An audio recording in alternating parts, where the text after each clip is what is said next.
যারা আরএক্স লাভার আছেন তাদের জন্য 3টা জাপানি আরএক্স আনা হয়েছে, ইন্ডিয়ান আরএক্স আছে 2টা। আগে 5টা আরএক্স দেখে আসি। 1টা, 2টা, একটা, 3টা, 4টা, আর এই পাশে হেডলাইট নেই একটা। এই 5টা কিন্তু আরএক্স। 5টা আরএক্স এর মধ্যে এইটা কিন্তু নন আরপিএম এর আরএক্স, আর এটা যে হেডলাইটটা নাই, এটা জাস্ট ওয়্যারিং এ একটু প্রবলেম দেখা দিয়েছিল, তার জন্য কিন্তু এটা হেডলাইটটা খুলে ওয়্যারিংটা করা হচ্ছে, মানে হেডলাইট লাগাই দেওয়া হবে যারা বাইকটা পারচেজ করতে পারেন। এই আরএক্সটার দাম কত টাকা জানেন? মাত্র 55,000 টাকা। ইন্ডিয়ান আরএক্স হলেও 55,000 টাকায় পেয়ে যাচ্ছেন। এই পাশে আরো ইন্ডিয়ান আরএক্স আছে। সো এই যে আরএক্স, এই একটা আরএক্স, ইন্ডিয়ান আরএক্স, এই বাইকটার প্রাইস কত জানেন? মাত্র 80,000 টাকা। এই যে ইন্ডিয়ান আরএক্স 80,000 টাকায়।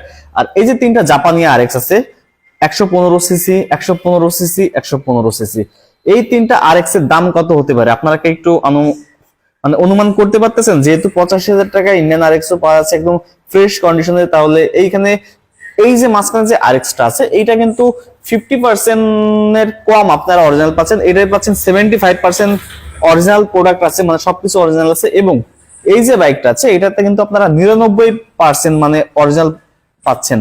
সো এই যে বাইকগুলো, এই আরএক্স এর প্রাইস কত হবে এই 3টার জাপানি আরএক্স এর, অবশ্যই আপনারা আমাকে কমেন্ট করতে পারেন।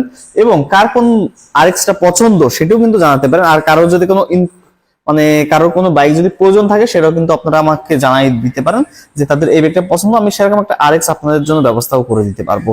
সো তাহলে আর দেরি না করে এখনই কমেন্ট করতে শুরু করুন যে কার কোন বাইকটা পছন্দ আছে আপনাদের। আর আরএক্স কিন্তু জাপানি আরএক্স কিন্তু খুব সব থেকে ডিমান্ডেবল এবং অনেক জনপ্রিয় এখনো পর্যন্ত। 2002, 3 বা 4 সাল পর্যন্ত মানে লাস্ট ছিল। সো এখনো কিন্তু আপনারা এই বাইকগুলো পেয়ে যাচ্ছেন মানে সেকেন্ড হ্যান্ড শোরুমে, আর ফ্রেশ কন্ডিশনের এই বাইকগুলো খুব জনপ্রিয় এই বাইকটা।